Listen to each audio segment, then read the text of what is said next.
आगे बढ़ते हैं। बीकानेर संभागीय आयुक्त वंदना सिंघवी ने जिला अस्पताल का औचक निरीक्षण किया। इस दौरान उन्होंने अव्यवस्थाओं को लेकर नाराजगी जताई। उन्होंने कहा कि इनमें सुधार किया जाए। वहीं संभागीय आयुक्त ने कहा कि मेरा बीकानेर मेरा सहयोग अभियान चलाया जाएगा। संभागीय आयुक्त वंदना सिंघवी से खास बातचीत की हमारे सहयोगी लक्ष्मण राघव ने। इस वक्त हमारे साथ मौजूद हैं बीकानेर की संभागीय आयुक्त वंदना सिंघवी जी। दरअसल CS सुधांशु पंत के निर्देशन में पूरे प्रदेश में ही ऐसा हो रहा है कि औचक निरीक्षण हो रहे हैं। ये कोशिश की जा रही है कि कार्यालयों के हाल क्या हैं। आज संभागीय आयुक्त सैटेलाइट हॉस्पिटल जो जिला अस्पताल है वहाँ पहुँची, वहाँ का जायजा लिया, कुछ जो कमियाँ थी उनको लेकर दिशा निर्देश भी दिए। तो हम बात वहीं से शुरू करते हैं। सबसे पहले चूँकि मुख्यमंत्री और सरकार की मंशा और CS जो काम कर रहे हैं, आज जो आपने विजिट की, औचक निरीक्षण किया, उसके पीछे मैंडेट क्या है, संदेश क्या है, क्या आपको लगता है? क्योंकि सबसे इंपॉर्टेंट चीज़ है स्वास्थ्य सेवाएँ। तो क्या आप कहेंगे, क्या सुधार वहाँ पर होना चाहिए? आज सुबह सुबह जब मैंने औचक निरीक्षण किया तो सबसे पहला जो हमारा उद्देश्य और सरकार का मैंडेट है कि स्वास्थ्य सेवाएं बेहतर हों। जो पब्लिक वहाँ पे आती है उसको अच्छे से इलाज मिले, और इलाज से भी इम्पॉर्टेंट है कि एक अच्छे वातावरण में इलाज मिले।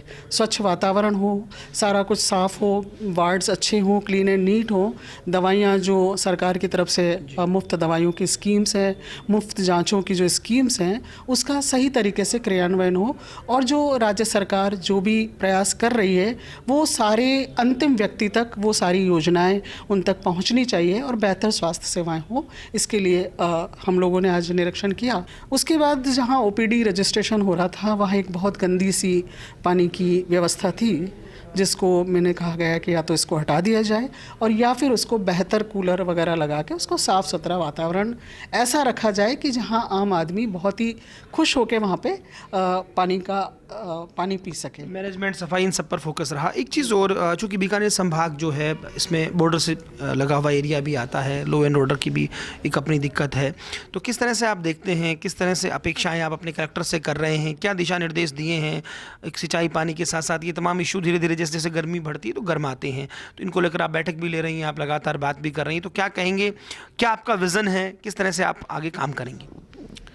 देखिए, जहाँ तक अभी जैसा कि मैंने 1-2 दिन में जो डिविजनल लेवल ऑफिसर्स थे और उसमें स्पष्ट निर्देश दिए गए कि क्योंकि नहरबंदी का भी समय आ रहा है यहाँ पर, और उससे राज्य के लगभग 8 जिले प्रभावित होते हैं जिसमें हमारे भी जिले हैं। तो उसके लिए पहले से पूरी प्लानिंग कर ली जाए, पूरी कार्य योजना बनाई जाए, ताकि नहरबंदी के समय में हमारे किसी भी व्यक्ति को पेयजल के लिए परेशानी नहीं हो।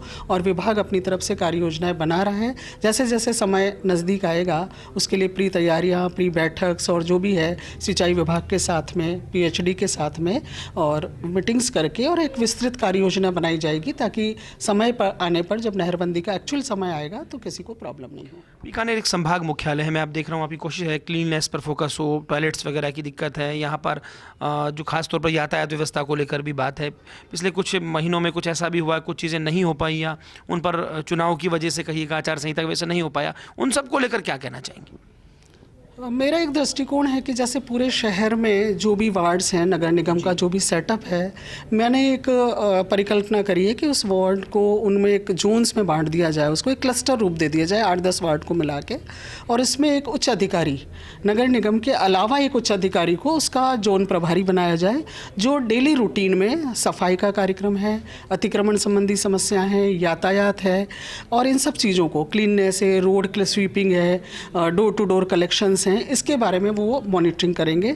और उस पर प्रयास ये रहेगा कि क्योंकि क्लस्टर वाइज अपन अगर अधिकारी को लगाएंगे तो उनके लिए भी आसान रहेगा कि वो उसको कार्य कर सके। और मैं इसमें चाहूँगी कि एक जो मेरी कल्पना है कि मैं शहरवासियों के सहयोग से, मेरा बीकानेर मेरा सहयोग, इस तरह की एक थीम पर हम शहरवासियों के ही सहयोग से शहर को व्यवस्थित और बेहतरीन बनाने का प्रयास करेंगे। चलिए, गुड लक और शुक्रिया। Thank you. तो देखिए, ये थे संभागीय आयुक्त जिन्होंने कहा है कि मेरा बीकानेर और मेरा सहयोग, इस तरह की थीम के साथ वो काम करेंगी। साथ ही साथ उन्होंने आज ये भी कहा कि स्वास्थ्य योजनाओं पर खासतौर पर फोकस रहेगा, जो मुख्यमंत्री, सरकार और CS चाहते हैं उन सब पर काम होगा।